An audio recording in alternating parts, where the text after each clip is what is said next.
ಎಲ್ಲ ಪತ್ರಿಕಾ ಧರ್ಮ ಮರ್ತು ಬಿಟ್ರು. ಈಗೇನಿದ್ರು ಉದ್ಯಮ, ಹಣ. ಆಯ್ತು, ನೀನು ಹಣ ಕೊಟ್ಟಿಯ, ಅತ್ಯಾಚಾರಿಯನ್ನ ದೇವರಂತ ಮಾಡ್ಬಿಡ್ತೀವಿ.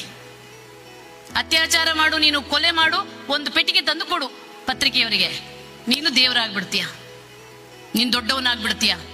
ಮಾಧ್ಯಮದವರು ಬಿಸ್ನೆಸ್ ಮ್ಯಾನ್ಗಳಾಗ್ಬಿಟ್ಟಿದ್ದಾರೆ. ಬಿಸ್ನೆಸ್ ಓಪನ್ ಆಗಿ ಹೇಳ್ತೀನಿ, ನಾನು ಕೂಡ 23 ವರ್ಷದಲ್ಲಿ ಪತ್ರಿಕೆಯಲ್ಲಿದ್ದು ಈಗ ಒಂದು ಸಂಸ್ಥೆ ನಡೆಸ್ತಾ ಇದ್ದೀನಿ, ವಿಜಯ ಟೈಮ್ಸ್ ಅಂತ. ನನಗಂತೂ ನಾನು ಇನ್ನೊಂದು 4-5 ತಿಂಗಳಷ್ಟೇ ನನ್ನಿಂದ ನಡ್ಸಕ್ಕಾಗೋದು. ಮೋಸ್ಟ್ಲಿ ನನ್ನಿಂದ ಇನ್ನು ಆಗಲ್ಲ. ಯಾಕಂದ್ರೆ ಪ್ರಾಮಾಣಿಕವಾಗಿ ಯಾವ ಪತ್ರಿಕೆಯನ್ನೂ ನಡ್ಸಕ್ಕಾಗಲ್ವಂತ ಸತ್ಯವನ್ನ ನಂಬಿಬಿಟ್ಟೆ ನಾನು.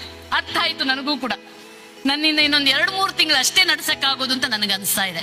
ಯಾಕಂದ್ರೆ ಪ್ರಾಮಾಣಿಕವಾಗಿ ಮಾಡಕ್ಕಾಗಲ್ಲ. ಅದಕ್ಕಾಗಿ ಇವತ್ತು ಪತ್ರಿಕೆಗಳೆಲ್ಲ ಉದ್ಯಮ ಆಗ್ಬಿಟ್ಟಿದ್ದಾರೆ. ಅದ್ರಲ್ಲಿ ಯಾವ ಮುಲಾಜು ಬೇಡ. ಏನ್ ನಾವು ಮೇಕಪ್ ಹಾಕೊಂಡು ಸ್ಕ್ರೀನ್ ಅಲ್ಲಿ ಬಂದು ಡಂಗ್ ಡಂಗ್ ಡಂಗ್ ಮಾತಾಡ್ತೀವಲ್ಲ, ನೋ, ಅಂತ ಯಾವ ಸತ್ಯಗಳು